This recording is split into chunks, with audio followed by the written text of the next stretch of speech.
嘿，欢迎来到每日更新的丰盛奥文哦。今天为你继续来捕捉恋人的讯号。那今天的题目是谁将牵起你的手？谁将牵起你的手？好，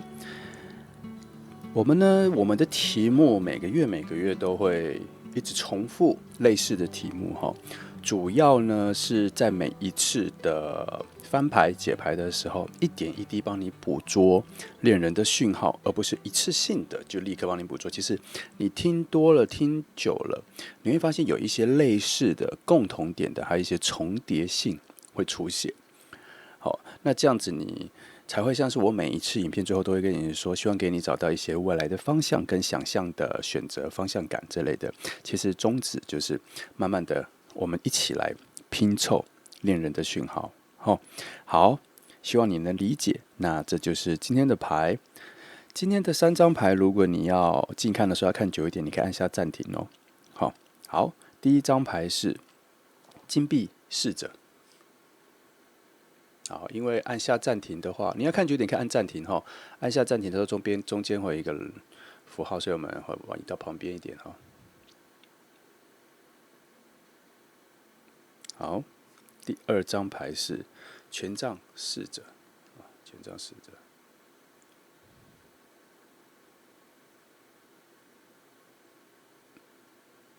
好，第3张牌是圣杯侍者。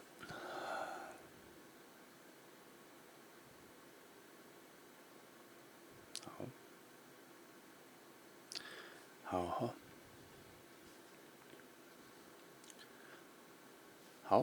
就这样哈。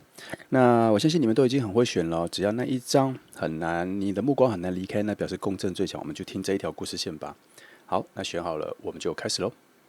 来，我们先从选择第1号牌的朋友开始哈。好，我们一样选择5张来看一下基底的能量哈。今天的题目是谁将牵起你的手？谁将牵起你的手？好，5张牌哈。来，我们来慢慢抽。第1张，好，第2，第3，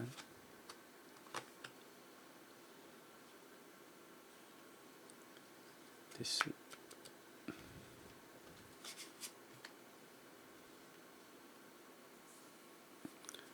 第5。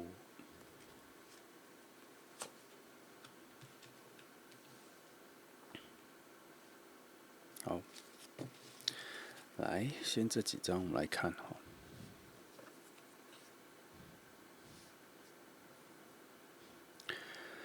骑士权杖开始哈，然后有力量牌，圣杯1。好，权杖骑士的话，我必须说这一个人哈，他在你未来的感情世界里面，他算是蛮有控制力的，但是我不觉得他对于会将他的控制力控制在你身上了。我觉得他比较像是一种有比较大的意见的人哦。英文我们就说什么 big opinion，他就是说他对很多事情都蛮有自己的想法，但他不一定。我觉得他大部分啦，他不会把这一个想法加注在你的身上。他只是喜欢表达，那我为什么要这样提？因为我怕你们会误解，以为说，我怕你们会误解，以为像这样子的人，好像融合了霸道跟很张牙舞爪或什么的，他可能会影响你，或是会想要强迫你做很多事情。可是他这样子的人呢、他心底有一股热情，你知道吗？我们要往这个角度去看，他心底其实是有一股很强大的热情，对于世界的热情，好，对于公平的热情，然后还有对于人与人之间关系的细微微妙的精致度的热情。他为什么对每一件事情都会很有感觉？其实他心里有一股该说是火能量转化成来的愤怒呢，还是他有一种打抱不平的感觉？其实他心底有一种侠义的感觉。哦，那他那一个控制力，他不会控制在你身上，但是他会控制在自己心底如何去看待世界，如何去表达自己，也可以表达说他其实算是蛮有自制力的。他为了要达到他心中的那一种他所相信的现实，所相信的现实就是他所相信的和平啦，就是他所相信的现实。他为了达到那个样子，他其实对自己要求也蛮高的。所以我这边所提的是，他可能会被其他人误会成是蛮霸道的控制狂或什么，其实他不会。他表达出来只是一个表达，他没有说你一定要遵守，他只是很热情的需要让你知道他每一个想法。今天选到1号牌的人，他是这样子的人。那我们回到感情上，他会做什么？他会很极力的保护你的存在，很极力的维护你的存在，很极力的跟外在表明你跟他的关系的重要性。不是说别人的重要性，而是他希望别人能够因为看重他自己，也能够连带的看重你的存在，而不要忽略你。他会努力的把你拉到跟他一个比较视觉上、感受上是一国的，是一起的，是平等的，而不是你是附庸他的，而不是你是他的谁。他心态上是这样，所以在感情上有一些优点是，很多事情他都会抢先把它做完。说是霸道呢，但是也有一点像是太过呵护你。那他这个有一个缺点是，他忘记了，其实你也会想要享受一下自己做的快乐，自己去执行的快乐。但他在你的关系里，他会抢在前头去把你做完。这部分他其实这部分的情感，他有一点呆板，有一点木讷，也有一点硬，所以你可以跟他说。然后可是用柔软的气息跟他说，我也想做做看啊，然后什么这样子，他会完全听得进去，他会完全知道，因为他是一个刚刚我们说他是一个很爱表达事情，那就表示他耳朵也会打开很开，很会知道说其他人的想法是什么，来去衡量他自己内在的想法。这里一开始为什么看到？因为我看到力量牌，然后又看到了圣杯牌，然后我看他在这个位置这样子的流动，然后权杖国王又在这个位置，所以我大概可以知道他这个人的性格各方面是这样的走向。还好他这里出现的是圣杯1，也就是说他的心灵世界跟他所向往的那个世界，其实并没有他自己以为的，或是他想追求的那样子，火能量非常强大，要对抗世界，要表达的很全。其实他没有，他其实是活在一个他很害怕。他以为的那个秩序很容易就被别人击垮或弄破，或是打乱那个秩序，所以他才会极力的维持，因为他相信这个世界情感上人是比较脆弱的，所以才激发了他那一个保护欲。还有他自己对自己的自制力，他自己的自制力提高了，他才有能力去保护他所相信的世界或什么的。但是他对于自己人又是属于那种比较温的，比较慢慢的去保护，而不会有太强大的强制力。他是对外，他会很敏感的知道谁正在破坏他所相信的世界，他就会开始有所保护。所以跟他在一起有一个优点，就是你会永远一直觉得他都站在你这边。你的开心他会在你这边，你的悲伤他会在你这边。当有坏事的时候，他会站在你这边，立刻挺身而出，很鸡婆的，或是非常主动的想要帮你解决。他甚至会想要把你扛下来。他就是这样子的，这里看到的就是这样子的一个性格，很坚毅，其实很强悍的，但是他有点像是对外人很坏，但对你很好，他会有这个非常极端的差异。来，我们再往下看。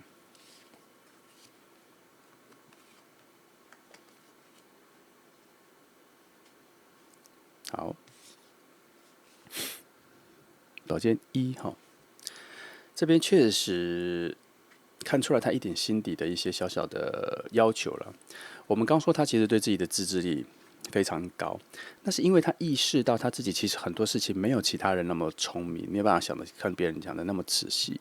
所以他知道他需要有点勤能补拙的概念，他需要想的更多，时间花的更长，才能够追上别人的思绪跟思考。好，因为他发现他所擅长的是一种，他知道他的该怎么说，他的耐性强，他的忠诚度高，他知道他的韧性跟抵抗力、抗压性比别人强。可是他也意识到说，当一些很仔细的事情、很聪明的事情、很琐碎的事情，需要推演的事情，反正比较聪明的人能够理解快速的事情，他比较慢。所以在他心里，他会知道说，如果脑子跟不上别人，也不能说他笨啦，那是因为他对自己的要求有点太高了。他觉得他应该要在思维要再跟其他人一样，要再更灵活一点。可是他知道他自己不够，所以他会在其他地方表现出他的人格，表现出他这个人是可以依靠的。那至于更聪明的事情，他自己心里知道他没有别人那么灵活。所以就像我刚刚前面讲的，有很多事情他其实想法上是比较硬的，比较呆板的。但也因为这样，他的优点就会被凸显出来。他的简单，他的如果我们要以卡通啊或那个童话故事，它有点像是一种忠犬，有一种忠心的仆人的感觉的一种人格，他有这种人格啦。但是他也没有说他一定要去当别人的什么忠犬啊，或是忠仆这种角色，只是他的人格，他是属于这种服务性比较高。那如果很难的事情，他也会比较退让别人去好好思考，或是帮他做选择。那有一些比较简单的，需要比较有耐心的、比较劳动型，他就会抢着先做，或是他也知道去找能帮助他的人来帮忙。大概是这样。从这张牌可以看，他心底有某一种知道自己的不足，他的思维的灵活度也没比别人好的一个状态。所以大概这5张可以大概看出来，这个人的人格跟这个人的各方面的角度已经有拼凑到一点了。那我们再来看看他有没有我们有没有办法看到说他在哪，他离你在哪里，关系在哪里？这里其实5张没有说到这个比如说他是你工作上的谁啊，或者这张没有那我们来找看看有没有什么位置可以翻出来我们来看一下圣杯1好了，然后我再注入一些我的思维，就是我希望能够找到他跟你的关系在哪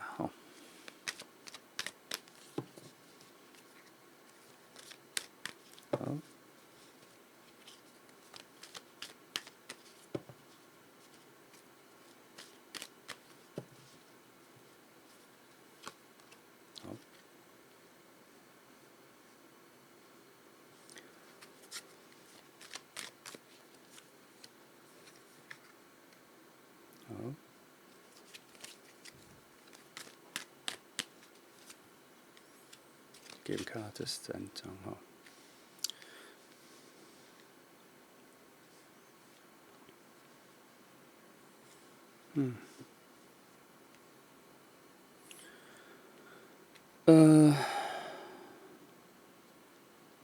这边说，其实他好像还没出现在你身边他似乎才开始要进入你的生活圈里，他还没有。我这边看到的是，他还没有出现在你的生活边内，所以他可能我捕捉到是一个比较未来性的人，但是他已经有往你这边走来了他已经有往你的这里走来了。可是他这边没有说他是升华什么的，但是他会。这里给的答案非常不明确只能说他这个能量确实是往你这边走来了。那从生活里来吗？从工作里来也没有说，而且从哪里来，他是以一种未知不安，也不能说不安，这里用不到，就是一个未知，还很遥远的位置走过来。然后他很有可能在你所期待的几种人选里面的其中一种。他这里讲的非常，这个点我就觉得他抓得很清楚。他在说，有一个人他会符合你的期待的那个方向走来，也就是说，如果你心里有在期待哪几种人是你想要在一起的人，他是属于其中一种，只是以他那边的能量才刚开始要往某个方向前去，那个方向里有你，那他为什么往那方向走？因为那个方向可能有所谓包括了他要去做的新的工作。如果你常听会听到就是这几个例子，他要去念的学校，他搬的地方，他要去做的工作，是一种空间的感觉，不是一种时间。这里没有说时间走多远多长，他只说了一个空间。他现在在一个离你比较远的空间的地方，要往你这个空间里面走来，但是他才刚开始，因为没办法，愚人牌作为一个起步来说，他确实才刚开始，所以你要遇到他的话，可能还要有一点时间。可是我觉得他这个路上，他会速度是蛮快的，因为他骑士作为一个我们一开始翻的一个最中心的各种能量的诠释的话，他这股能量虽然才刚开始往你这边来，但是节奏似乎是蛮快的，只是他的样子，他的什么事还没有成型的。那就是说还没有捕捉到他的成型那个样子啦，但应该会比较接近于你所期待的那个能量。好，因为圣杯七所带来的那一个选择，好，它要符合你脑袋中幻想的幻影、泡影，反正就比较接近你所想象的那个人就对了啦。好，这边讲的是外在形象的。所以他这边也在暗示说，不久之后你会遇到一个比较符合你所期待、你所喜欢的人，那个人会符合这个个性。所以到时候你再去拼凑一下这两个点：第一，他的外在、他的形象都是这样粗俗一点，是他是你的菜，然后可是他的性格上就跟我刚刚讲的是这样子的性格。好，你把它符合一下，可能这就是我们今天要捕捉到的那一个人。好，来，我再针对一下圣杯七来翻一下哈，我翻一下它这里是否还有多的讯号。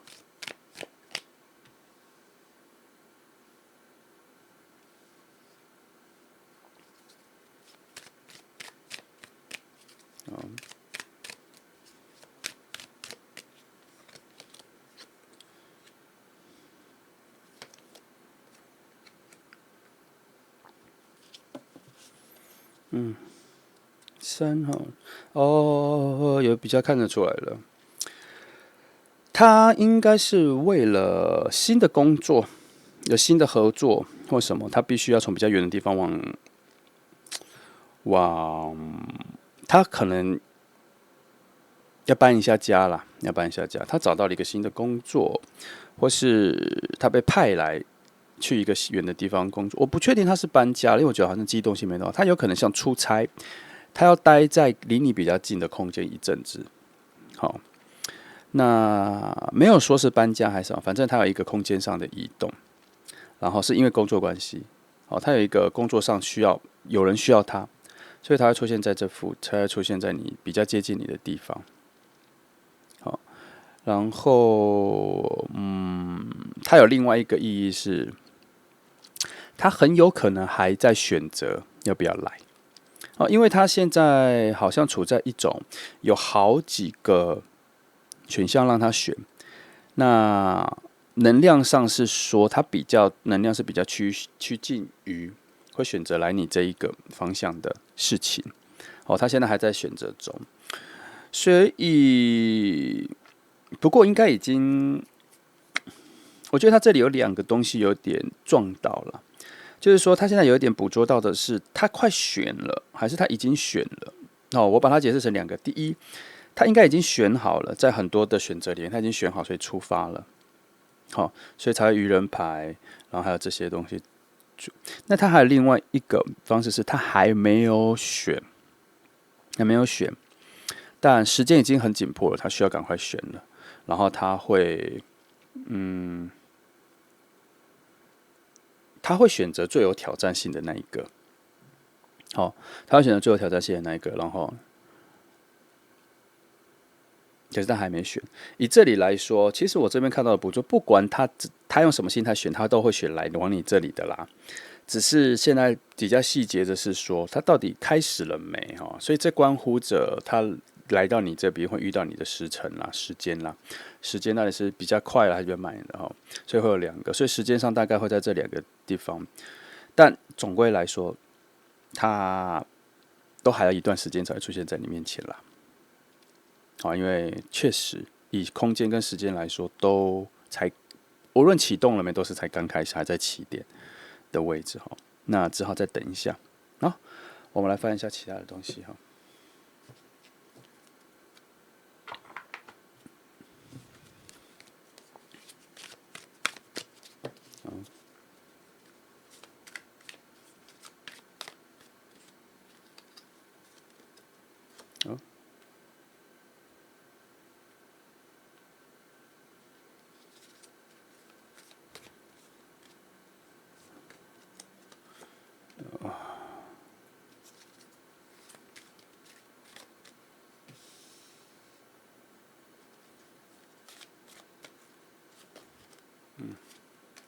看一下哈。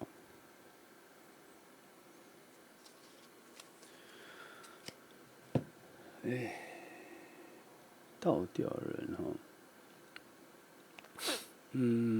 我觉得可以先讲保健物哈。我觉得以他现在的状况，我们可以开始讲一下现在的状况哈，然后再搭配前面的这个，我认为他是换工作。我觉得我有感受到他好像才刚从旧的工作里面解脱，然后他想逃离，他想升迁，他不想再做原本这一个工作了，这个环境，他其实有想要脱离现旧的这个环境的一个概念。他累了，或是他觉得那里的复杂性太高了，然后他要离开一下，或是他也有可能负荷不了。可是我所感觉到的能量是，他是属于一种胜利者的姿态，要离开那里，但他心情是不快乐的。所以以他现在的现况，他确实是想要再重新再来，再换一个感觉。然后以权杖8的话来说，他非常，他有一个非常笃定的理智，非常想得非常清楚的一个理智，正在推动他快速的离开他现况现状。那我这边可能大概知道了，他刚好有他的朋友或有新的工作介绍他，他就立刻抓准了，然后立刻觉得要赶快换。那他刚刚有好几个东西在选的话，可能在选留下或是去。那去了换地方对他来讲是比较困难、比较挑战的，刚刚有说，所以他选了这一个。那原来底层的思维是他想要重新来逃离或是回避他现在的状况。那我这边再看到一点，他这一件事情还没启动，但他心里已经决定了。因为愚人跟倒吊人牌的搭配来说，我觉得他正要启动，但是他脚抬起来了，还没跨下去，就讲他卡在有点念念依依不舍，或是有一点点还没觉得自己的勇气十足到准备好要出发，可是他心底是已经决定了。他心底是已经决定了。那这个部分更加确定，你要遇见他还一下子，因为他有一些准备期啦，从那边过来，然后搬，然后认识一些新环境，这样他不会一来到你的附近，然后就立刻会遇到你，因为他还需要认识你的朋友，认识到你附近的朋友，然后他要跟你要有一些圈子的交集，新的交集，才慢慢遇到你。但我没有觉得他是你在工作上会遇到的人，我觉得他是你的朋友圈里面遇到的人，所以他应该是会在朋友圈里面认识你的朋友，然后再慢慢出现在你面前。当然，这个可能还要再走一下子。好，那我看一下这里，我可以再额外多翻的点是，然后其实这里没什么太多问题。那我们再继续往下翻哈，来这里整理一下。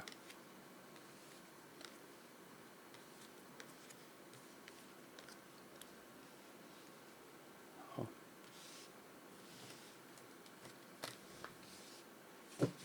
来哈，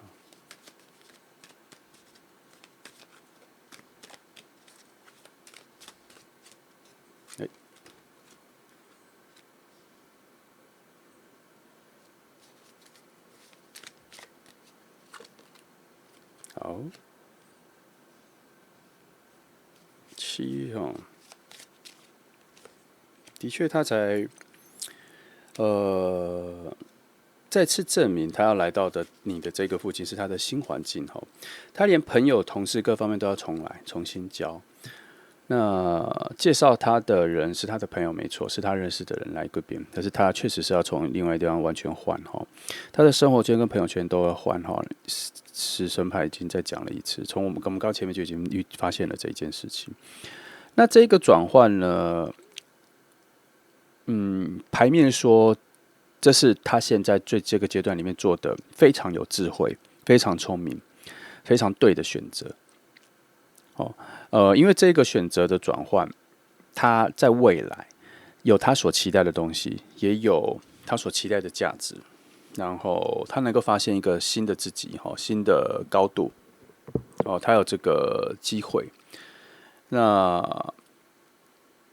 不过他刚开始初期来到你这附近的时候，他必须要一个人单打独斗一阵子了。所以这边又第3次的说，你们的见面需要再等一下。Sorry 我只要看到一个词，虽然一直重复讲，但是他的牌子再讲一次，我就再跟你讲一次，让你有一个心理准备。他没有那么快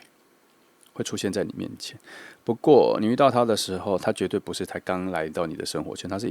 会跟你说，我已经来这里一阵子，工作一阵子了，可能在第1年而已就会遇到你。因为我没有发现我没有觉得你们的连接很遥远啦，只是还有一个距离。然后，反正就是要让他 run 一下就对了。只是，但你们的中间没有隔的一道墙哦，你们的路是对齐的哦，会慢慢的要遇到哦，要慢慢的会遇到。那我从这边，有发现他在遇到你之前，他会有一个新的升级。那这个升级会超越我们刚前面讲的他的这个基本的人格，会再好一点，他会更柔软一点，他会更有恻隐之心一点。他虽然本来已经很好了，像我刚讲的一些忠犬啊、忠仆这感已经非常好了，可是他在之前或是他现在所处的环境是有一点点把他打击到。所以他有在自己的心灵各方面有一个新的洗牌、新的改变，所以他遇到你的时候会再更柔软一点，甚至思维会更灵巧一点，会大于我们刚刚前面说他内在有一个觉得他自己比别人不够聪明，所以他需要有强化自己其他的特色。可是他这一次回来，他这一次这个转换之后，我有发现他在遇到你之前确实是有一点点的升级，他的敏感度有升级，他的灵巧度有升级。毕竟隐士牌在这边做了一个。该怎么说？他的人生里面，好像让他遇到他最近，反正他最近的事情可能让他很烦，然后他要脱离这一件事情，其实让他长了，是一件非常好的，在他人生里面是一个充满善意的，是一个非常好的事情，来帮助他成长的一件好事。看起来很像是一种挑战，可是其实是一个非常善意的礼物，要让他快速成长。然后他在这一个转换期，他在这个转换这个位置、转换这个空间去工作的这一个转换的过程里，他其实就已经有高度的成长了。所以他在新的环境里，又会比他原本在的工作里面，他整个人的性格会再更从容不迫。但他有一个缺点是，或是被削弱的一点是，就像我们刚刚前面讲，他是一个非常爱表达、很强烈表达自己意见的人。他后来这个部分就被削弱了，他开始会有把很多的心情跟心事藏在心底，就先不说了。我觉得这可能也是因为他可能前面太强烈的表达自己的想法，各方面的时候，可能让他带来了一些麻烦。他后来学会了要收起来，所以你在遇见他的时候，他会变得比我们刚刚在讲的再收一点点了，或是该说好的一点是说稳重。负面的讲的话，可能就是有一点点，在表达上有一点胆怯了，所以他可能会有一点点变成，他很难像以前这样十足的表达他完全的思维。那也代表说，他遇到你的时候，他心里可能有些结或锁被锁起来了。那遇到你之后，可能才会再度被开启。所以其实，在某方面来说，他是需要遇到你的，所以难怪很早的时候，你这个能量就已经是对齐的。好，我们再往下看你们两个的连接。就是说要看一下为何要让你们连接在一起，为何他要来见你这个部分来，有没有别的来翻？那这个好了。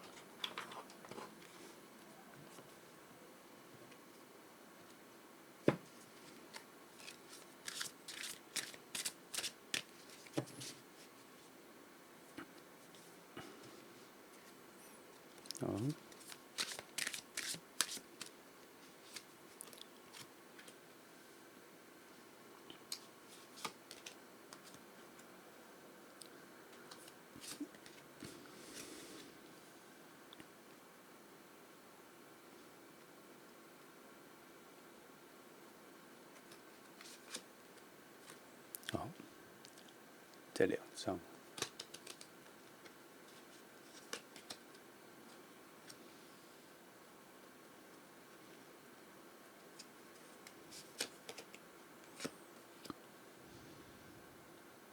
那以这个位置来看的话，先讲这2张好了。当你们2个如果真的相遇了、遇到了、在一起了，你们会有一个小小的撞墙期。一开始，基本上你们2个需要有一个开头，需要适应一下。好，那其实也没有很长啦。它这个一开始的一个撞墙期，比较像是说，你们2个相处的时候有一点点不太确定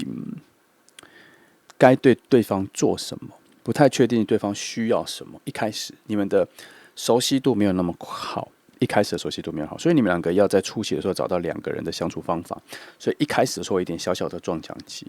但主要的原因是出在我刚刚前面说的，他的有一个比较强大的一个主导性，是因为他觉得应该什么事情都他要来，他来做就好了。可是你的部分，你可能觉得没有啊，你也有你自己想要做的事情。可是他又比较想要帮你做事情都决定好了，虽然他都是为你好，可是你会觉得不适应，这是你们小小的一个要协调的地方。这边有先抓到。那再来是3号。不过其实你们2个除了这个前面撞墙期之外，你们2个相处其实还蛮好的。你们一看到之后，其实都蛮喜欢对方的。那个爱情的情愫、感情的情愫有澎湃起来，很顺。然后你们的性格上，或是谈话上，或是生活的方式，或是有一些人生的目标也蛮契合的。在一开始你们就知道了，在你们刚开始认识的时候就知道了。主要还是你们的兴趣，工作以外的兴趣，或是打个比方，就是旅游想要一起去的地方，习惯去的地方，喜欢的国家也很类似，旅游的方式很类似。那生活里面的一些小习惯，假日想去哪里啊，节奏感根本就都很合适。所以你们在生活面其实是很合适的，而且你们对于浪漫的要求也一致。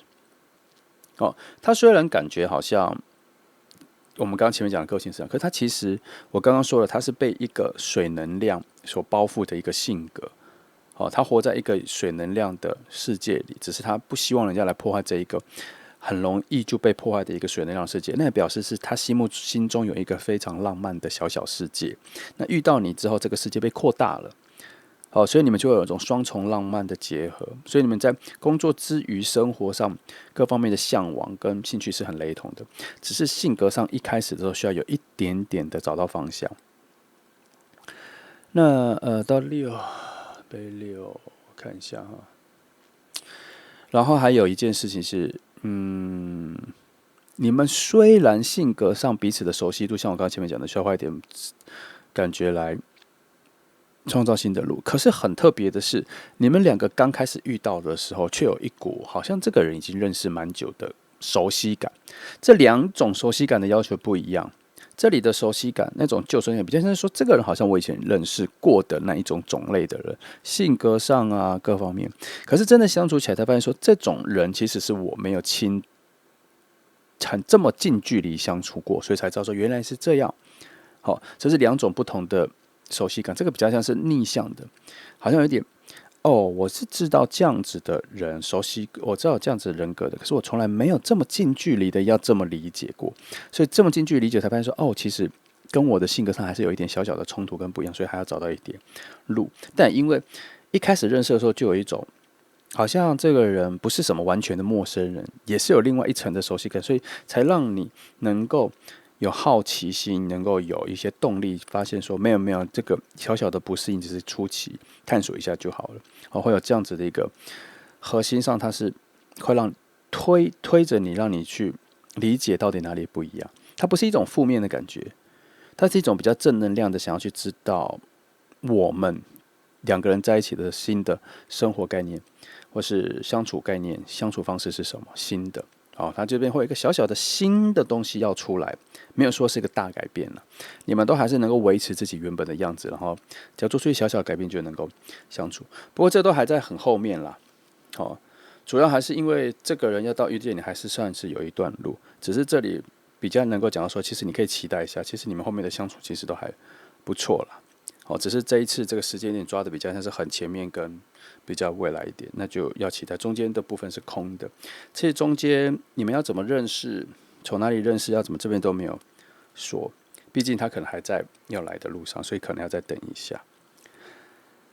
好，那这就是选择1号牌的朋友哈，那希望可以给你一些未来的方向感哈，跟一些想象。就这样哦，谢谢你来听，祝福你们。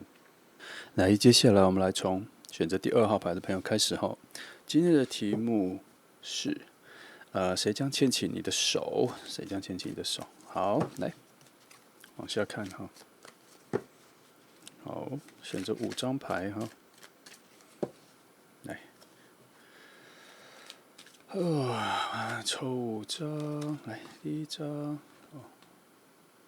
好，来第2张。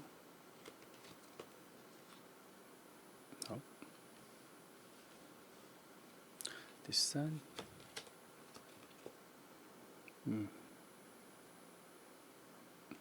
好，这个字常常会搞不清楚哈，是宝剑8哈，常常宝剑骑士。第4张盖，来，好。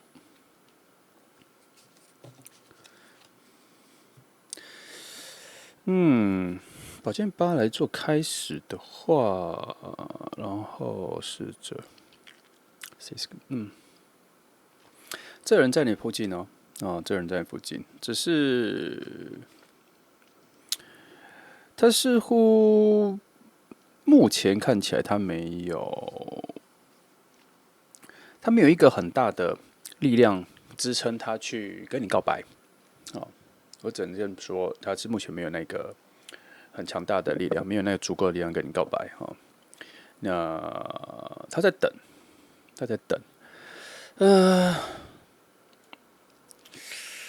我觉得啦，他有，我不觉得他，因为我在想2件事，一个是他在等，还是他还少了一股外介入的力量，譬如说他的朋友或什么来跟他说可以去了，快去哈。所以他其实处在一个他脑子里少了一些声音的阶段，少了其他人的想法、其他人的意见、其他人的思维的一个阶段。那他的自我的内在有惊觉到这件事，或是被动的、无意识的发现了某种不安，可是他还不知道说是他是需要听另外一个人的想法的。那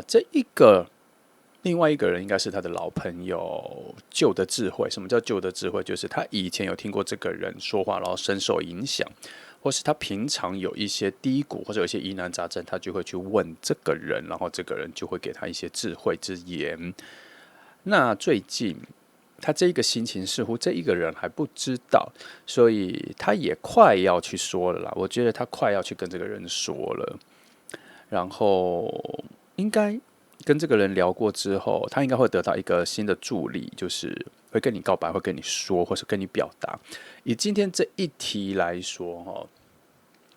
这个人在你附近应该跟你蛮熟的，然后你们感情应该也蛮不错的，感觉也蛮不错的，就差他要更主动的让你知道他想跟你在一起。我必须说，这一题可能不太会是一定要跟你告白，但他会慢慢的循序渐进的让你知道他喜欢你，然后你也慢慢的有感觉到这一件事情，所以我们2个会慢慢的靠拢。节奏跟顺序应该是这个走向才对。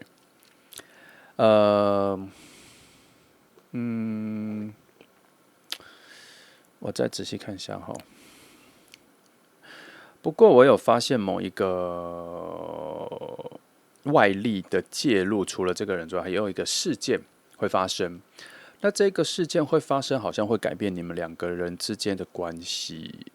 我觉得应该是改变了你们的亲密度啦、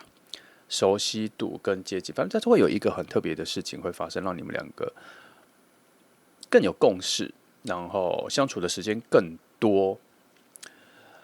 那这一件事情可能是一个连续的，可能会它大体上是一个大事件啦，可是它是连续的事件一个而生，然后发生，然后让你们两个越来越有彼此伙伴跟同才，反正你们会越来越靠近。那这事情没有很大了，我只是把它讲成大事件，只是说它可能是一个连续，比如说 A 事情发生了，然后有 B 要事情，C 事情要解决，D 要事情这样子，然后你们两个就一起进入了这一个话题里，或是这个事件里，然后平常会讨论，然后会一起聊这件事情，或是一起去面对，或是一起去打个比方啦。就是可能有人说要一起出国了，这是个比喻哈，不然要有人提议说要一起出国啦。那你们两个是最熟悉那个国家的人，那本来你们两个没有那么要一起去规划这件事情，可是这一次这件事情变成你们两个好像可以有共同话题，或是共同去讨论这件事情，然后两个就自己挺身而出，或是自己就举手说好，我们来弄这样子，然后我们两个就越来越接近。那以他的心态来说，他当然觉得这是一件好事，因为他可以更接近你。可是以你的心态来说，你只是当成是要去大家一起解决这件事情，可是你不知道，默默的你们俩的感情有越来越近，越来越好这样，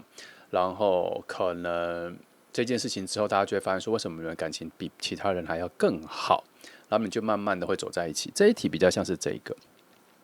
那但另外一条线是，他跟他的好朋友聊过之后，他的好朋友会希望他再主动一点。我这边看到的是一个未来性的主动，有被推，所以我觉得他应该在未来跟这个人聊过天之后，他会变得更主动。因为我看到一个推力哈。好，目前看起来是这样。来，我们再往下看。我从上周开始就开始调整我讲话的速度，我就没有刻意变慢，我就尽量以我原本解牌的语速来讲，我就只是我把翻牌的内容增加，这样子增加多的内容哈，但因为语速如果变慢的话，有时候会有点卡住，讲不下去，不顺，那个连续性就不顺了。好，这边是权杖国这一题哈，我感觉到这火能量有点太持续性的，有点太强了，所以我甚至觉得会有第三条线是，他会就突然的跟你说他喜欢你，或者突然的就跟你说想要跟你试着交往看看，或是突然的就表达跟其他人不同的好，让你很明确的知道他喜欢你，会有这样子的情况，因为你们两个之间的火能量有点太爆发了。他目前有点接不住，他必须要找一个出口。那他很明确知道说他喜欢你，火能量的那个生命力的向往跟下一步的行走的能量燃眉起来了，他一定要往下一步走，所以他很有可能在某一个情绪比较好的时候，两个人相处气氛比较好的时候，就会表达给你。我先说他是会表达给你，但不代表是只是跟你说，以后一个很明确的表达。那权杖皇后在这里出现的时候，她的心情是静的啦。虽然火能量很强，但她心情是不乱的。她蛮能掌握她跟你之间的关系，她也能确定，就算跟你讲她喜欢你之后的任何发生，她都有能力去抵抗。只是她现在接不住的是她内在的对于这一件事情，她想要尘埃落定，她想要至少有一个第一阶段的句号，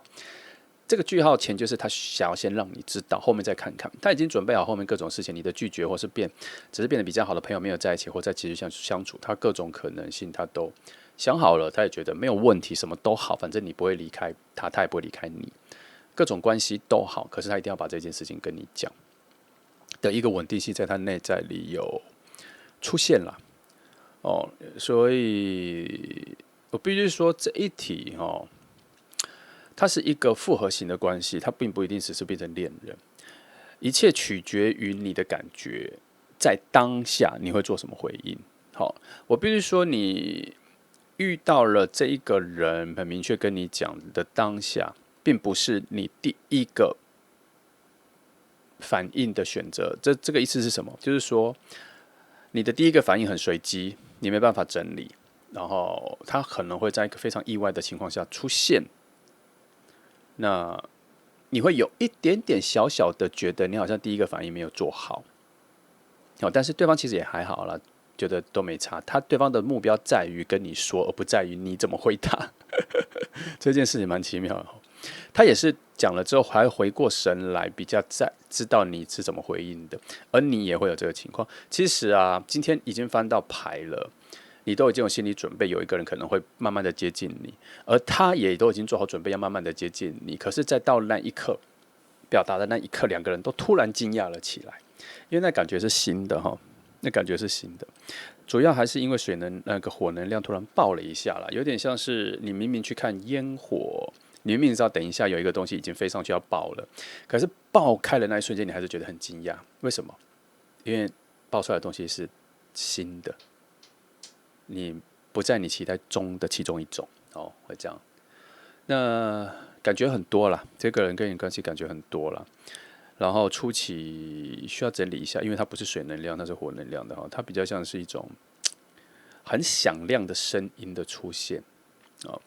那土能量也没有出现哈，然后难得出现的风能量却是一种内缩的能量，它并没有一个主动性去整理情绪的概念哈，所以。初期接收到或者表达出对彼此的喜欢的时候，一开始是需要整理一下的啦，是比较乱的，但是能量是很丰沛的，可以好好享受一下那一种悸动啦。无论接不接受，都是开心的哈。一开始这个情绪出来的时候，好，那我选一张牌来看一下我想要知道的。我觉得这个宝剑8，我想知道更多。看这个好了。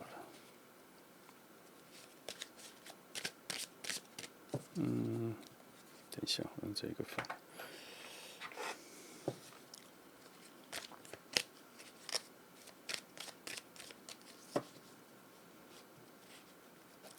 好。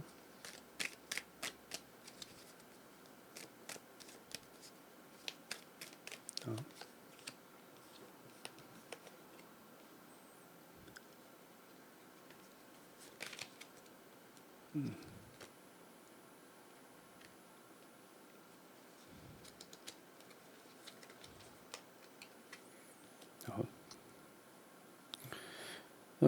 出现不同的，好，差一点会错意，好，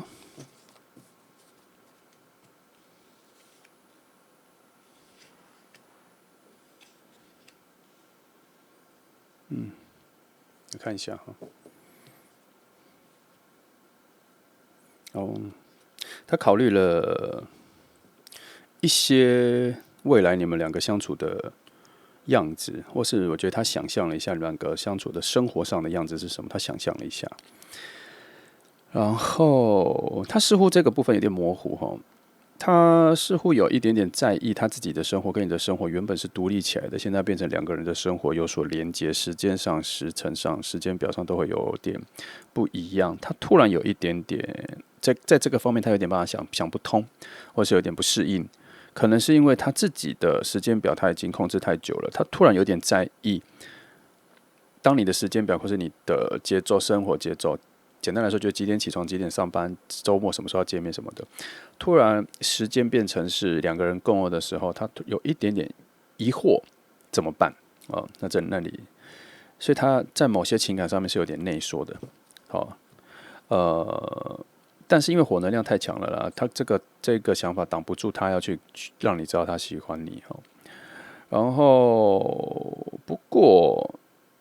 他慢慢的在自己内心有比较释怀出来说，没关系，反正先告白，先让你知道他喜欢你之后，后面相处之后就会慢慢找到方法。他的理智又把他拉回来说，这个东西是没有办法先抓准的，一定是要慢慢相处之后才能找到的。可是他内心还是有点担忧，他其实蛮多的担忧是他太在意你的存在感如何影响到他的生活。有些人就是会非常在意啦。简单来说，很大部分的人都会觉得自己的时间比较重要。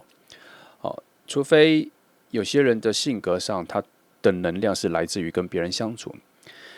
他的算比较外向，他需要跟很多人相处才有他的生命的能量才会出来。但是比较所谓走内心、走内向的人，他就会觉得他自己一个人就能够恢复那个能量。所以，当有另外一个人要进入了他的生活的时间表跟他的空间里的时候，他就会开始有一些这种的困惑跟疑虑啦，这是很正常的，这不是好坏，或是他喜不喜欢你没有，这是人格性格上的问题哈。然后你们两个当有人把这个情书打开之后，你们会开始对彼此的喜欢跟欣赏的点就会开始不同咯。那我要觉得的是说，宝剑八这个位置，它有一个即将解开的一个讯号。它本来是一个内缩的、捆绑的、忍耐的，把自己躲起来的一个讯号。可是在这里，我看到的是一个即将解开束缚的感觉。好，所以我相信他内在的有一个直觉，让他驱使他发现，他让你知道他喜欢你。我们就讲，就是他跟你告白，或者表明他对你的喜欢之后，他自己内心有一些东西会解开。哦，这是他不，他有点觉得应该是个方法，或者这是应该是个关卡，或是这是一个分水岭，他有感觉到，但是他不确定。那但是牌面有说，有那个趋势，没错，往那个方向走，没错。所以他表明对你的喜欢这件事情，对你跟他都蛮重要的。因为这里的恶魔牌哈，其实他有一点接着你们现在的就是说，当他表白之后，你们两个会有某种情愫会拴在一起，所以会改变你们两个。那我觉得他的内在有敏感到自己可能也会为你带来一些困扰，就像我刚刚讲的那个时间表或什么的，是两个人生活这个时间，他从觉得自己会被干扰到他有发现他可能会干扰到你，所以他在跟你表达他喜欢你之前，他其实有很仔细的想过这一件事情，所以他在跟你表达他喜欢你之前，表达想要交往之前，他有特别去先接受你可能会拒绝他，因为他已经觉得他打扰你了，他已经有点先接受你会拒绝他这件事情，他还会再去跟你说。这件事蛮奇妙的啦，因为很多人很难会这样子一直前后两面恻隐之心这么重的去想这一件事情。那我觉得在某方面来说，我觉得他是先安慰自己了，他是先安慰自己，先打预防针，对自己的心灵先打一个预防针。不过从这里可以看到的是，进入了要交往阶段的时候，你们两个对彼此的吸引力会跟现在完全不同，会发现一些更深入的东西，然后你们的关系会进入一个你们自己都没有期待过的样子，跟你们现在所要推敲跟想象可能是那样子不太一样因为那个情愫跟感觉有点意外的不同，有点意外不同反正就不是你们期待的。你记得我刚刚说的烟火那一件事。好，来，我们再往下看来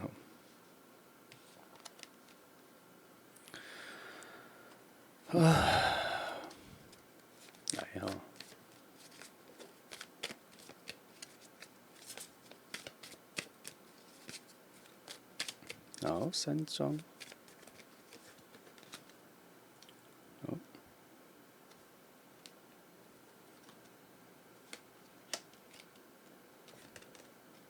好，3。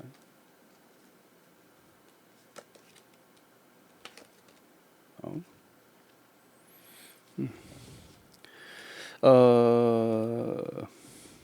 我看一下。然后其实这一个人他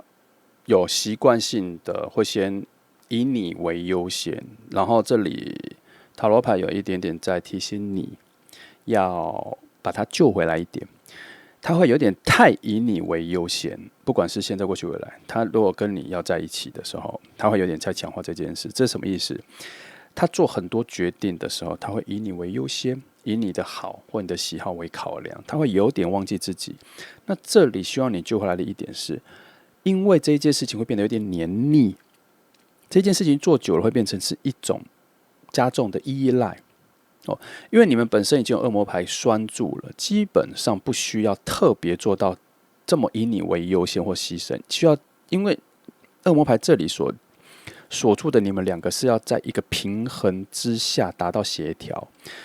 可是因为倒吊人牌出现在一个警告的位置，非常严厉的需要你去理解，如果你发现对方为你做的太多，尤其那个本质上是牺牲的话，希望你要去拉回来一点。怎么拉？你要去告诉他说，不用做到这么多，或是就告诉他说，做到一半你就已经很满足了，或者已经很够了，不用做到那么多。然后或是你要适时的去有技巧的让他的生活空间跟时间更多一点，不要什么都以你为主，你要有点聪明哦。就讲话上也要有点聪明，就有可能要跟他说，譬如一到了周末，他一定会事先把他的时间空着，看你要做什么。其实你应该要在周末前就应该跟他讲说，你可能周末你想做什么，然后你先让他自己知道说，所以那个时间他可以去做什么事情，他可以先去准备。你用这种方法去技巧的。但如果你让他觉得说，你先让他觉得他应该要先做什么，然后你自己其实也是空着，他就会心理上会反射去说，那如果你空着，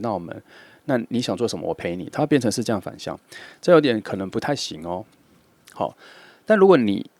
要另外一种手法，就是你可能要跟他讲说，你周末有没有想做什么，我陪你去，让他选，然后以他的喜欢为主。好，记得要有这样一半一半，要有这个拿捏。这样子才可以让你们的关系有比较有弹性、比较有空间、比较有呼吸的空间。因为他这个人的性格上，我这边看到的某种在爱情之后的改变是，他会太以你为主，听起来好像还蛮不错的，可是久了会变成一种他太宠你，会像在宠他自己一样。所以当你开始不以自己为主，或是想要以他的想法为主时，他会有一点不知所措，因为他很少决定自己特别想要干嘛，他都会以你为主。你懂这个逻辑是有差别的，所以一定要有一种平衡。可能这周以他为主，下周以你为主，这样比较好。要一半一半哈，尽量要一半一半。或是有的时候他4，有时候你6，有时候你4，有时候他6，差不多要这样。你要分配，要有点轮流哈，这关系会比较有弹性。这边有一个警告讯号有跑出来。那以长远来说，你们关系要越来越有收获，越来越好，越来越有品质。他有说可能要有一些小小的礼物，你们相处要一些小礼物，就是你，因为他一定会花很多时间去发现你的喜好，所以他会一直想尽办法，或是习惯性的去给予你。譬如说你喜欢吃乖乖，他就每次看到乖乖就会买一个给你，看到新的乖乖就会买一个给你。比喻上是这样，可是你可以接受，但是你也要反过来为他做，因为表示他很喜欢这些小细节，会让他觉得很幸福、很开心。那这个也是让你们两个关系里面更有呼吸感、更有润滑剂的感觉所以要有一些小巧思偶然看那些小东西就直接给他，也不要当成送的，就觉得看到喜欢然后就给他，差不多是这种逻辑，你们的关系会变得蛮好的。那已经有点往你们两个在一起之后讲了哈，他为什么会顺到那里去？因为他就没有问题，你们两个在一起是没有问题的，就差有没有要决定要先从交往开始哈。你们的相处各方面，我觉得其实真的没有太大问题，而且还有一种过度被宠爱的感觉。我觉得这是因为他的恋爱概念是这样子啦，他很难去在爱情里面先为自己想，这是他的问题，但也是他的优点，就看你怎么去看这一件事情。然后我再看一下宝剑5，他很会保护你啦他对于自己的事情，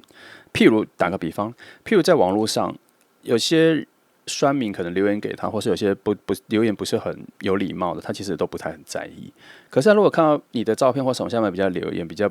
不礼貌的，他反而会用10倍的反击力去帮你反抗。他性格上是这样，所以我才说他对你的保护或守护会比较重。所以相对的，他对你来说很像是一个无私奉献的人在你附近，但是又加了太过宠爱了。那为了要让关系更长久，所以你要自己想办法找到中间的一个平衡点，不要那么多，要拿但不要那么多，才会有呼吸的空间。记得这个方法听起来好像不自然，可是其实很自然啦。你记得两个人相处要有一个呼吸空间而不是喘息空间。你们要有自己，你们要有3种空气，就是他要呼吸他自己的空气，你也要呼吸你自己的空气，但你们也要呼吸你们2个共同存在的那一个空气。总共有3种空气要呼吸，所以要交换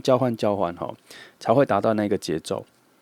才会舒服啦。因为大部分相处的时间是平淡的，所以要呼吸到对的空气，要呼吸到对的频率，要顺着自己的节奏，然后要找到2个人的节奏，差不多是这样。所以我把它形容成是一种空气，一种呼吸的感觉，不要让任何人觉得很难呼吸。有的时候太过给予一个人好，会让对方很难呼吸，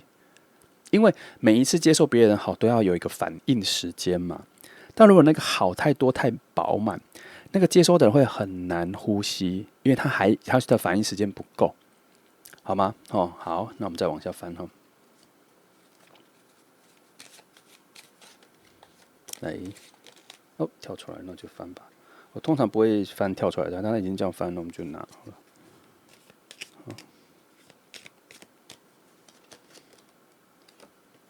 好，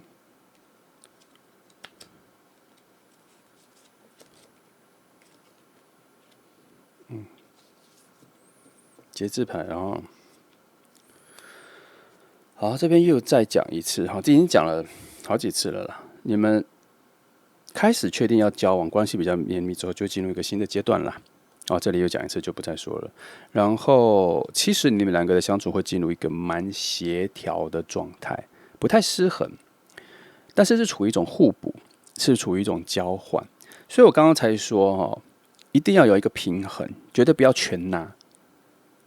他这边又在说，要走到更好的方向，就是要调和好。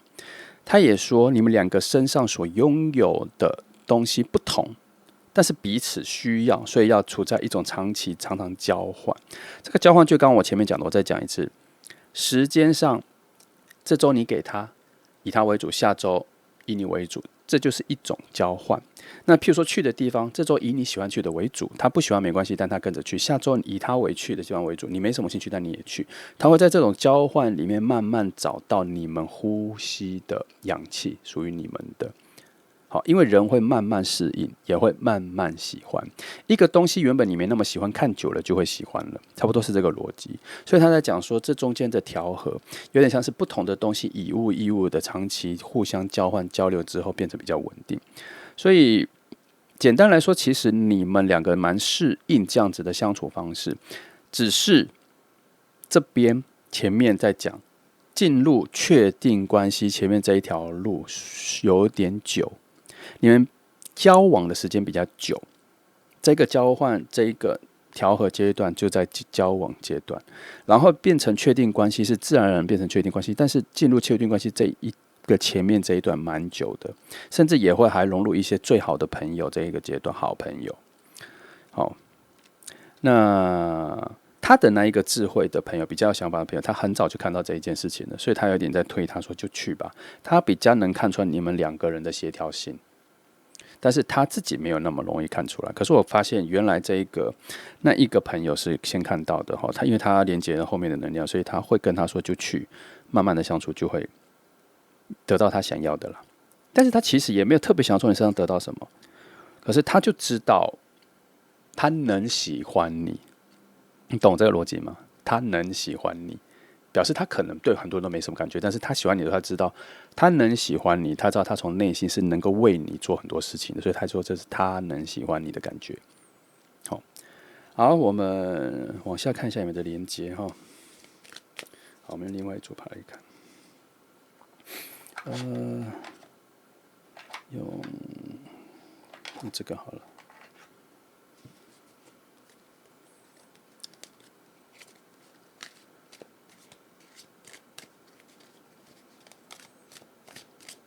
好，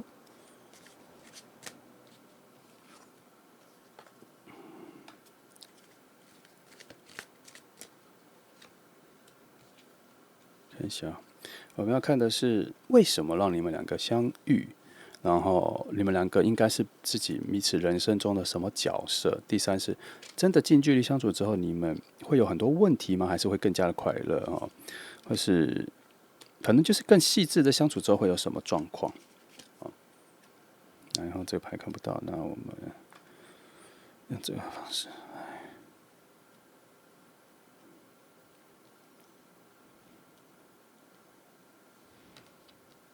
哎，好，宝剑3哈。我第一个需要得到的是说，他说是2个心碎的人的相遇，但我前面没有感觉到这一件事。我觉得这可能只是他的一个美化的感觉。他似乎在说是2个浪漫的人的相遇，2个对内在敏感的人的相遇，差不多是这样。他这边有一个比较抽象或是比较遥远的神秘力量的解释是说，在很遥远的位置的时候，你们这2股能量就已经互相相望了，而且是在2个人彼此比较低落、心碎的时刻的时候，这2股能量就相望，所以慢慢的接近，才会到现在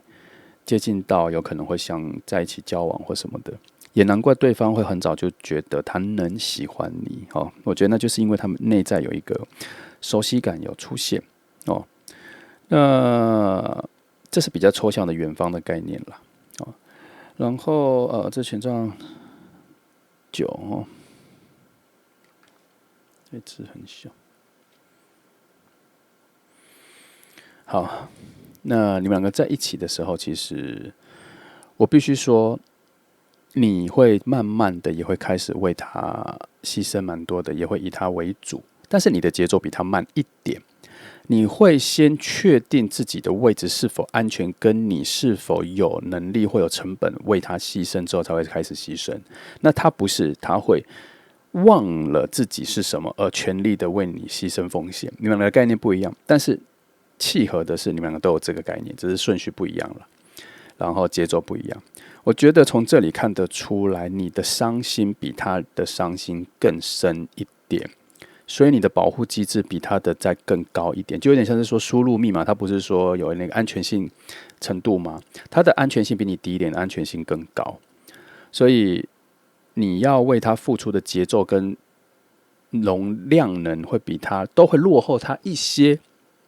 但你会慢慢进步，会慢慢增加，然后达到平衡当你们2个接近之后，我觉得要比较后面之后，你们才会慢慢的有共同的目标、共同的方向。譬如说，反正你们要，我觉得你们在交往阶段到确定关系，交往阶段会蛮久的，而且你们2个明明感觉上是确定关系，可是表现出来却像交往这一段时间会蛮久的。然后这段时段久到会有一个果实会出来，然后你们就会突然觉得应该要住在一起，或是要一起共同做什么事情，来用这些其他的事情来确定2个人的紧密关系。可是其实在其他人眼里，你们2个已经算是确定关系了可是在你们内在，你们还在等一个很确定的答案很确定的结果但是只有你们2个知道是什么结果。反正你们2个都会，你们2个有这个共识了，一定会有一个很明确的结果来让你们知道说，就是这个人，对，这个人其实现在我们是在一起的，但是前面的都算是交往熟悉阶段样子上、形式上是已经确定关系了，但是你们2个心态上是交往关系，就这样然后它有一个关键点是，当你们确定关系之后，你们2个会有一个比较远的共同的目标，譬如说，要一起经营一个新事业、副业，一起经营一个被动收入一种，还有一种是可能2个会有一种，我们要去一个长途旅行，2个会突然有一种很大突破的共识跟一个新规划，这个时候就是明确的确定是你们2个是2个人在内在的一种物质上的确定关系会出现。好，这个都是后面了啦。好，那差不多是这样。那你等一下他没有，他离跟你明确表达他喜欢你的距离没有很远啦然后他那个很有智慧要推他一把的朋友也没有很远，他们快要聊天了，快要谈到这件事了。那差不多就要，你可能会慢慢的感受到有一个人慢慢靠近你，然后就这样好，这选择2号牌的朋友，那希望给你未来一些比较好的方向感哈。就这样，谢谢你来听，祝福你。接下来我们来看选择第3号的朋友哈，谁将牵起你的手哈？今天的题目，好，我们一样先来看5张牌的结构，然后我们再往下慢慢翻哈。好，来，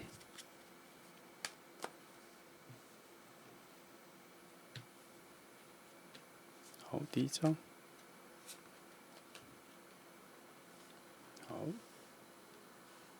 第2号。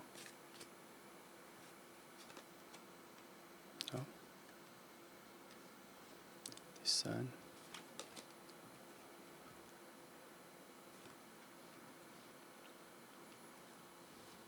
4号，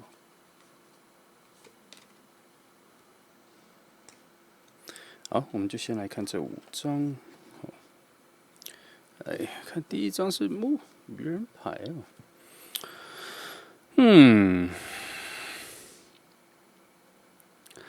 这里有几个很明显的迹象，就是这个人哈，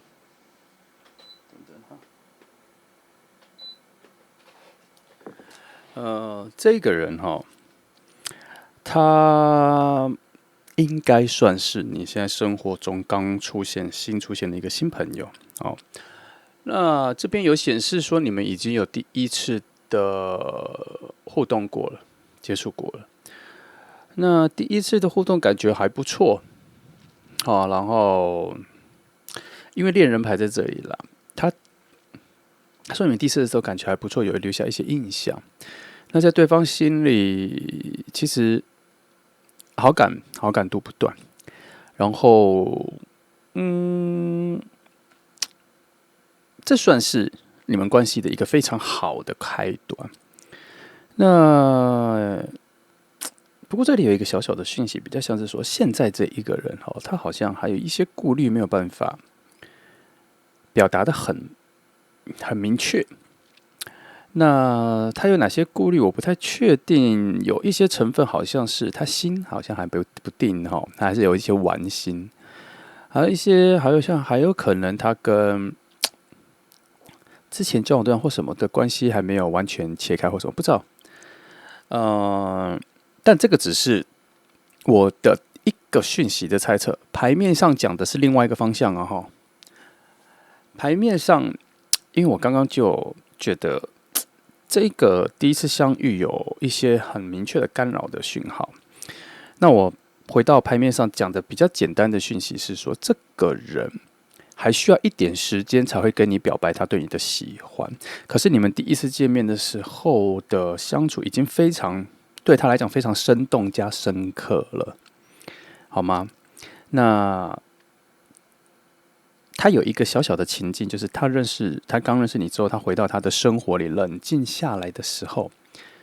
他还在想这件事，可是他还是没有觉得应该要再更主动一点，因为他确实还是有一点点的心情上的困扰，觉得还需要再等一下。其实我不知道他到底再等一下，因为他那个幸福的感觉在心里其实有起来。但是这边也看得出来，他内心上有一些非常不稳定的状况。那可是很难抗拒愚人牌在这边做一个最重要的核心的来说，基本上你们2个的相遇已经是一个新的爱情故事的展开了，已经是一个新的爱情故事的展开，然后又搭配恋人牌。我实在从这么多其他奇怪的杂讯息的同时，然后又看到牌面支持这是一个新的恋情的时候，我其实有一点小小的担心，就是为何我感觉到了这么多的杂讯，然后可是牌面还是说可以继续往下去。所以金币侍者所带给我的讯息就是，他需要想清楚一点再跟你说。其实这里牌面也在说，其实第1次见面或当初一开始跟你接触的时候，他就可以跟你告白，或是可以表达的更明确、更直接一点，他对你的喜欢。而且在他内心里面有很深的一个感觉，不能说很深一个很明确的感觉是，他想跟你在一起。没办法，因为权杖四在这里，在他一个非常在他一个牵引他往你这边走来的能量也很强。简单来说，这3张牌就已经有点确定，他第一次见到你的时候就已经可以很明确的跟你表白，说他喜欢你，想跟你在一起。好，但在我看清这几张牌前，我就有一个很警告的讯号跑出来了，所以我把同时也先讲出来哈。来，我们来再看看后面牌会不会讲得更明确了。好，我希望我的感觉应该算是一种杂讯而已，并不是牌面觉得一定会这样发生哈。那他遇到你的当下，他心底就有一个非常强烈的丰盛感、丰沛感，而且有一点想要支配你、想要控制你的一个欲望。他这个欲望是好的，他就是有一点想要占有你欲望，他就是很喜欢。其实最单纯就是他第一次见你的时候就已经很喜欢你了啦，然后互动起来也很不错。虽然只是一下见面就跑掉了，很快，但是他心里一直有这个感觉，一直留着这样子。我在想下一次再见面的时候，他就会有更明确的主动了。目前看起来是这样。我们回到牌面上最简单的方式。好，排除我觉得其他讯号传来我这边，我们就先只讲牌面的部分来说的话，牌面就只是说这是一份新的恋情要展开，而且一开始见面的时候感觉就很不错，后面有很多礼物正在等着你们2个人去领取，而且这一条路已经是受到祝福的路。这是这4张，这个不算了。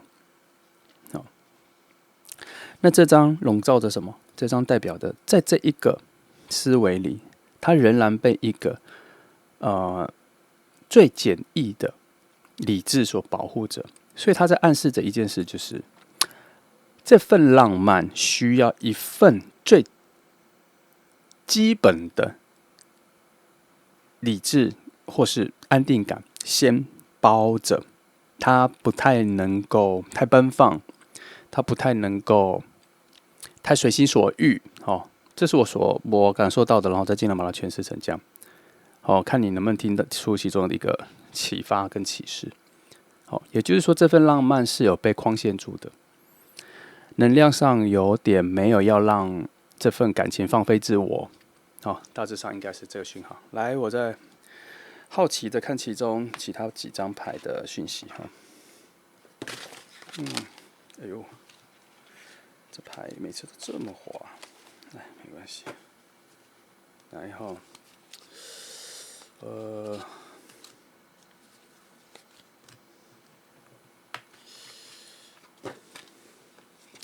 选一张来看。我来选金币侍者好了。因为我觉得他给的讯号，在某个程度上让我急煞了一些东西，我把它看清楚。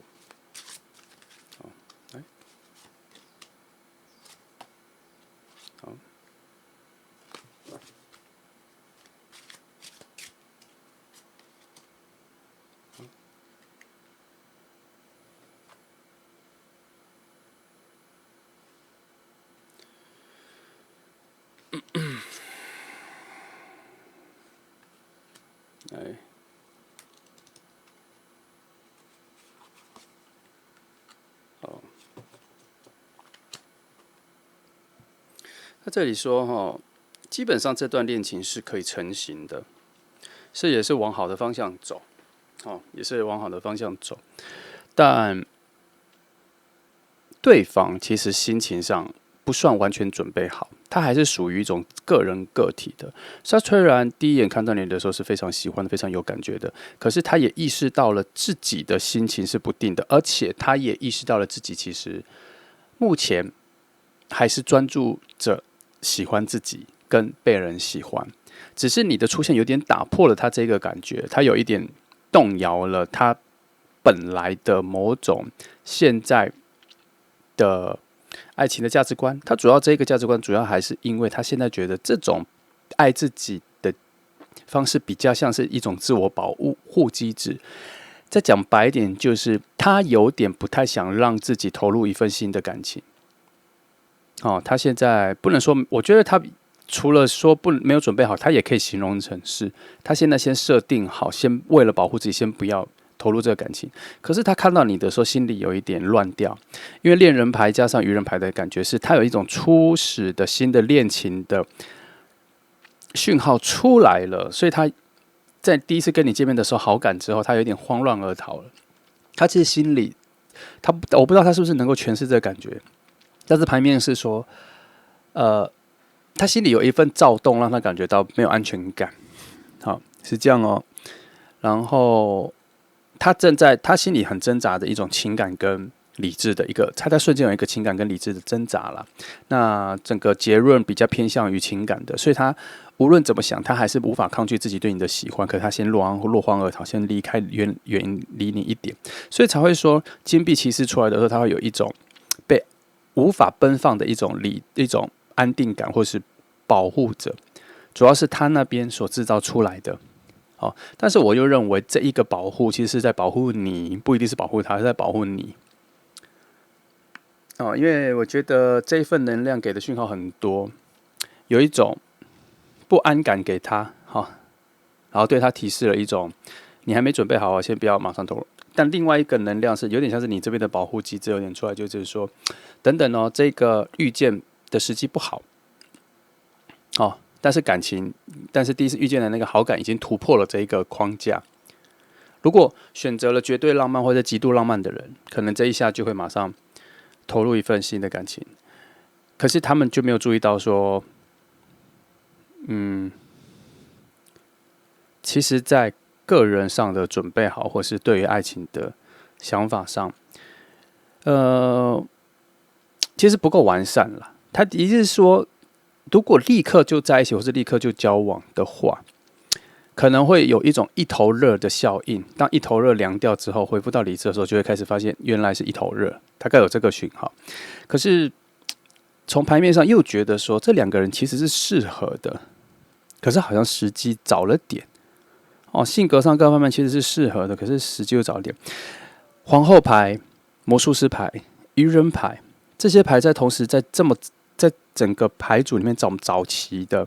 比较启发性的牌在这里都出现的时候，其实这一份感情在某方面来说是受祝福的，可是它边边有很多小的力量，譬如说钱币9、钱币4者，宝剑皇后，都有一点点在旁边把这份情感拉回比较理性的位置，再提示一点点说，其实啊，我用一个拟人化的方式来讲，他这边有点在讲说，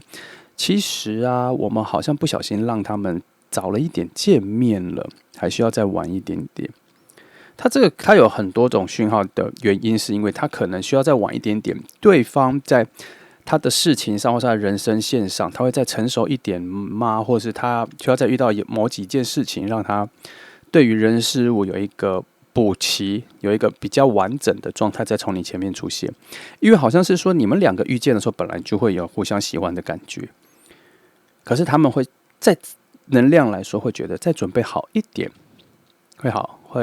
也许会更加完善，并不是说这个时间点错了就表示你们的相遇是错的，而是可以在更好一点的时间点。我无法抗拒的是这组牌里面有太多好事情，在说有这个感情有非常多的好事，可是我也无法否认说旁边也有一些讯号是在阻止这个感情发展的太快。好，所以听到这里，你可以自己斟酌一下我在说的是什么。好，那如果你近期有遇到这个类似的情况的话，那希望你能听到牌面有讲的一个，就是说，其实他没有说不好，他只说要再慢一点，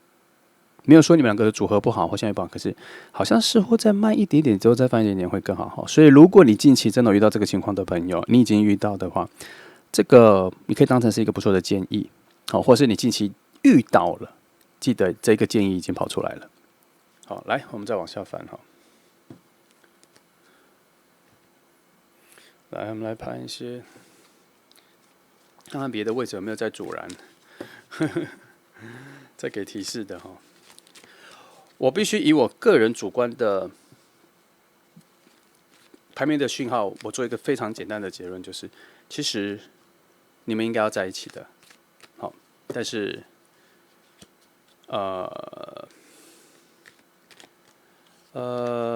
但是对方也觉得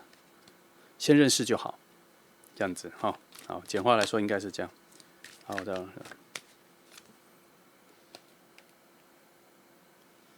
好，第二。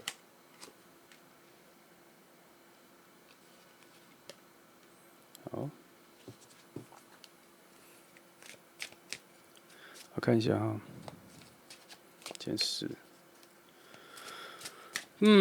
非常多小的，然后又有5哈。我看一下，其实啊，上面3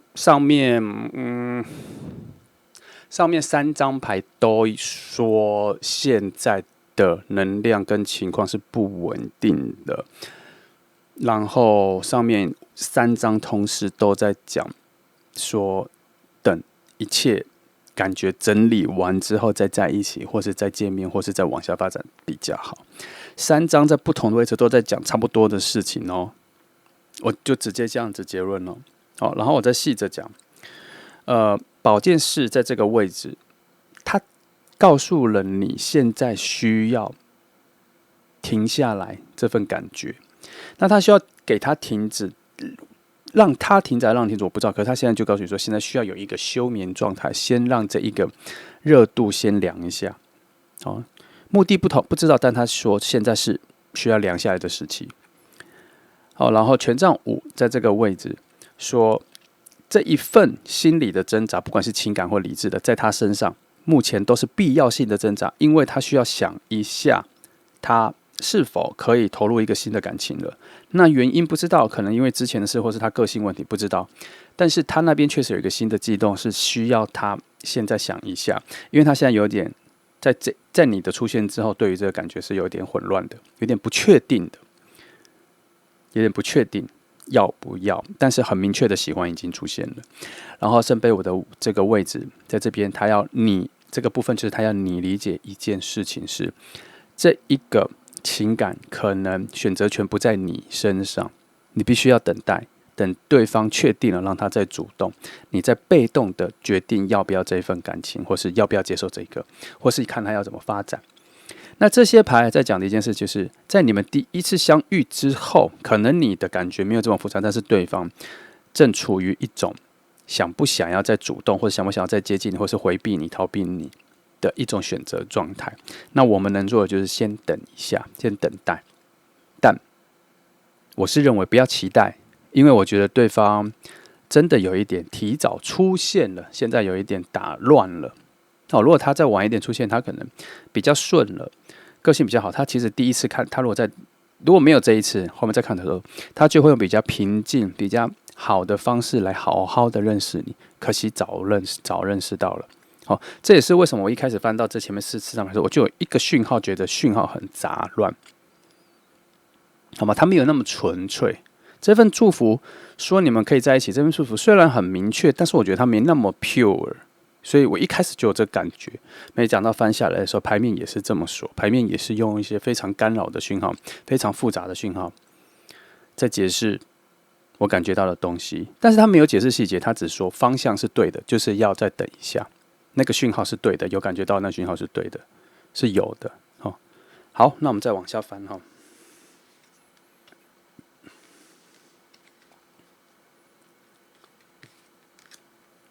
来。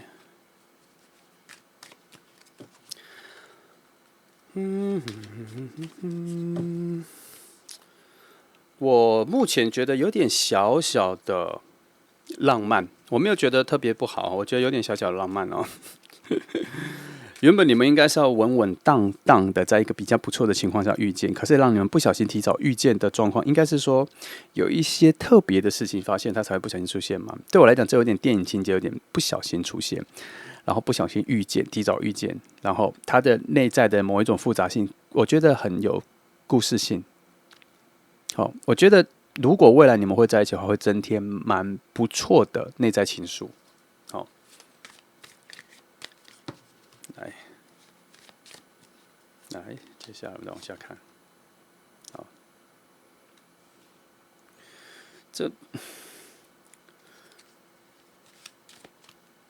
我等一下再解释我的感觉。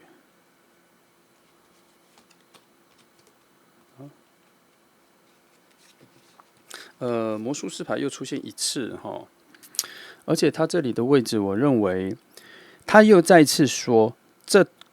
个组合是势在必行的，是能在一起的，是应该在一起的，能量是合的，他们要在一起。这边说的是这样哦，啊，然后权杖骑士说，你们的在一起跟你们的相遇，跟这个提早相遇，无论如何，其实都是不是一个负面的情况，也不是一个减分的情况，反而是一种澎湃的，应该要遇到、一定要遇到的状况。好，其实前面就讲了，因为前面权杖四讲了，他只是在搭配了权杖，其实在讲一次，他在讲说这一个遇见其实不一定是提早遇见或是巧合遇见，他这边有一点在讲说，这个遇见也有可能是因为能量已经满了，能量已经到了，就该遇见了，已经没有所谓的早遇见或晚遇见。可能这边有一个警告是说，反正这里就是他有一些牌的想法不同啦。这里有些牌的想法是说，反正这一对相遇是好的，反正早晚遇见都没有差。但是有一派，这里有一些比较其他的能量，却会觉得说再晚一点会比较好。那权杖骑士跟权杖四都觉得说没有，就已经在路上了，该遇到就要遇到了。好，然后上面这几张牌其实在讲说，对啦，是都可以任何时间遇到，他们也适合在一起。可是确实是晚一点遇到，就不会有那么多心理的挣扎或什么，会再顺一点。就不会有一些多余的思维，会变成多想太多，会变成本来没有这些紧张，或是没有一个自己心里没有准备好的感觉。如果再晚一点遇到，就不会有了。可是现在他的心情上还没有完全稳定下来，他在遇到的时候，他心里就会突然考虑说，这个感情出现对我来讲是有一个新的冲击，我需要整理一下。可是如果再晚一点的话，他那个心理整理已经整理的比较好一点的时候，再遇到你的时候就没有那个心理冲击，是有一个时间上的差别。可是因为两张魔术师牌出来都在讲说没有关系，反正能量是已经都会显化成一个对的方式让你们在一起，所以任何时间出现都没有差，因为它的能量就是会往对的方向走。好，那可是女祭司牌在这里出现的时候，女祭司牌支持了一个点，说还是要晚一点遇到会比较好。那现在遇到了，确实造成了某一些不必要的挣扎跟困扰对于对方，所以它的出现跟金币是宝剑四的结合出现，这两股休眠跟静止的牌出来了，说其实现在确实是一个需要把你们两个先拉开、冷静、冷却的时机点。这个是现在最棒的，或是最好的做法。女祭司牌这边其实重申了一件事，就是的确是提早了一步遇到。那最高智慧的做法就是先让你们有阵子先不要遇到，先不要见面最好。所以女祭司牌这边讲了一件事情，就是你们在第一次遇到之后，会有一段时间会先见不到，才会再真的遇到。那如果看到3号牌还没遇到的人呢，那我在想可能就没有这个问题了，他就在一个对的时间。其实女祭司牌在这边有在讲一个东西说，无论你们已经遇到或还没有遇到，现在都还不是要遇到的时间，应该就是要再晚一点。所以这一张牌，我觉得他比较着重在已经遇到的朋友。我觉得这副牌翻到的是在讲已经遇到的朋友，说如果你们已经先遇到了，就只是多了那一份，对方多了那一份心里激动的烦恼了。那我个人是觉得，这副牌是已经遇到的，你们已经有一个瞬间，因为我脑袋一直浮现了一个相遇，然后有一种紧张的气氛，然后有一方是随便打个招呼讲完了就跑掉了的瞬间，然后我也有感觉到对方其实并不是第一次看到你，而是第一次亲眼在你面前出现，然后第一次跟你有所互动，他应该在网络上的时候就已经看过你，对你有感觉。可是这一次的 in person 就是面对面的遇到，也是他意料之外的，所以他也不知道内在的冲击有这么多，感觉有那么多，眼神对到的时候感受是到这样子。所以女祭司牌这边一直，女祭司牌跟宝剑士有讲了几个点，他们在不同位置都讲几个点，就是还没有要你们正式的好好的遇见对方啦，还没有到那个要好好遇到对方啦，只是不过我这里虽然这一题很复杂，但我这里反而有一个比较有规律的讯号告诉我，这一个提早预见似乎也是你们这一条故事线必然出现的顺序。你懂我意思吗？它不一定是，我觉得这一条故事线反而我比较觉得它像是应该就是会有一个提早预见，然后对方还没有准备好，然后你们再分开一阵子，他要去冷静一阵之后，然后才会有第二次比较好的预见，比较完整的认识。我觉得这条故事线应该固定成是这样吧。我慢慢解说，我觉得这是一个规律，好像需要有一个提早预见，在他没预期的情况下预见之后，他心里那个悸动就被打翻了，他那个火能量就被打开了，奔放了，你知道吗？然后加一些风能量把它吹起来了。我觉得总要有这个提早预见，然后女祭司牌跟宝剑士就出现干涉了，差不多是这个。我觉得这个才是固定的线，只是解牌的过程中总觉得会有两个路，就是有提早预见跟没有提早预见。可是当我越来越感觉这条线发展时，我觉得我越来越支持提早预见这件事是势在必行的。我反而比较支持它，比较像是说，你们一定会有一个不期而遇的巧遇，然后打翻了他心里的那个准备，或是对他来讲是一个非常意外的见面，然后他心里的那个火焰就澎湃起来。我看到这里的时候，我比较觉得应该要这样子走法才是真正的故事线。好，那好，因为我看来看去，总觉得这一组有点非常电影式浪漫的剧情，而且它有非常明确的顺序。它比较不理智，这一组牌比较不理智，它会有一种骚动，心里会被烧得痒痒的感觉，然后我脑袋有浮现非常明确的第一次相遇的样子。还有一个非常短暂的，像恋人牌一样的急速的相遇的瞬间，然后就有人落入黄河逃了，跟我一开始讲的一样。我一直觉得，我一直在牌面上觉得，牌面上看到他们觉得这样子不好，但是我又觉得，即使他们觉得不好，有理智在牵引着，但我觉得这好像是一定会发生的事情。然后才能够营造出第二次的比较能够好好的认识对方的情境。可是第二次见面，我觉得至少要1-2个月，还没那么快。我永远我看到了某种时节的转换，气候的转换，所以我觉得他下一次再好好的见面就要1-2个月以后。好，那我们再看你们的连结。这一题我觉得蛮讯号是复杂的，但是故事线是明确的。我已经尽我的能力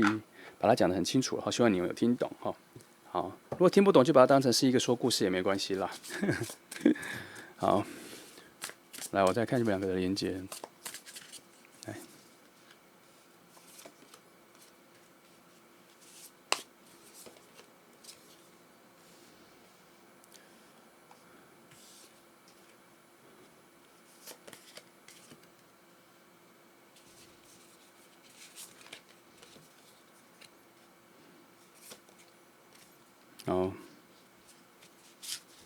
所以这样子就好了。好，我大致做个收尾来看一下你们2个为何要见面。其实这里跟这里其实一样这里其实就已经连接好了，这边就连接好。你们的相遇是一定要遇到的啦，因为你们很适合对方，你们可以带给彼此有非常多的新的未来的收获。你们是彼此的能量，你们是彼此的新的生命力，所以你们需要相遇。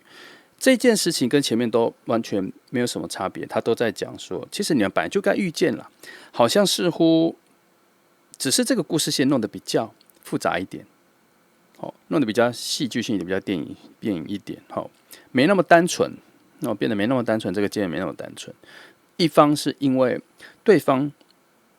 一直在确定自己对于新的感情的整理是否完善了，才要再出发。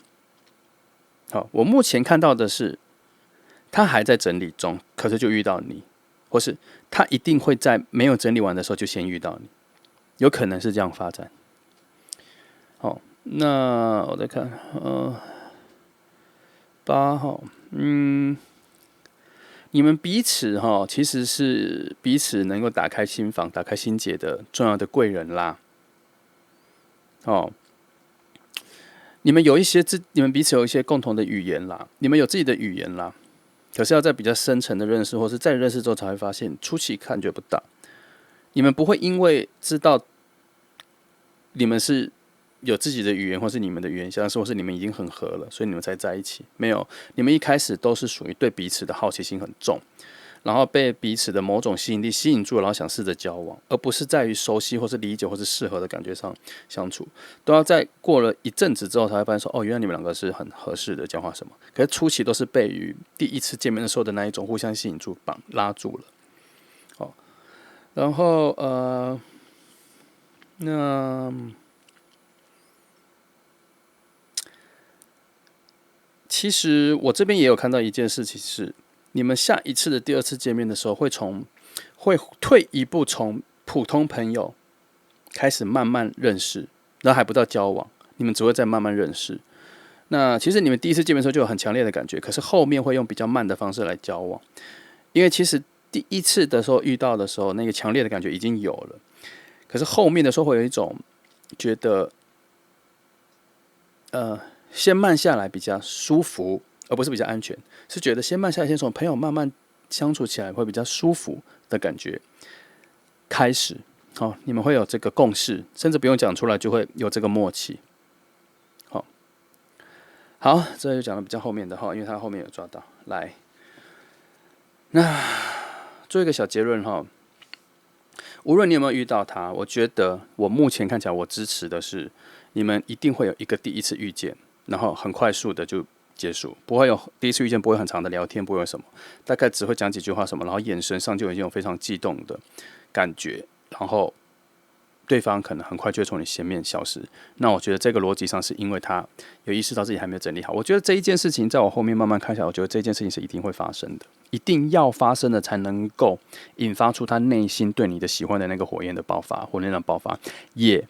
才能把你的心门内在的对爱情的期待的那个瞬间门才会打开。这个才是我觉得这一个恋人能量搭配愚人能量才是一个最重要的开始。所以我慢慢觉得一定会有这一个刚刚牌面说的，会有一个提早遇到对方还没有准备好的情况遇到你的一个时机点。我觉得这个对我来说，我觉得一定要发生之后，后面才会顺。只是中间可能就要2-3个月之后才会再好好的认识彼此了。讲了这么多，其实就是这样子。好，那就这样了。这选的3号牌的朋友，其实这一组其实没有很复杂，他就只是讲跟我刚刚讲这么简单的事情。可是因为翻出来的牌有非常多其他牌的个人想法，他想要表达，然后可是他们表达的就都没有环绕在某一个核心里，就是现在这个时间点不够好啦。他们其实都在讲这个东西，可是却没有把它讲清楚为什么不够好。其实我后来发现，它不是不够好，而是这一个不够好的时机是一定要发生的，好吗？这是不同的概念希望你听得懂好，这就是3号牌的朋友有点复杂，有点难希望给你一些方向感好，就这样，谢谢你们来听，祝福你。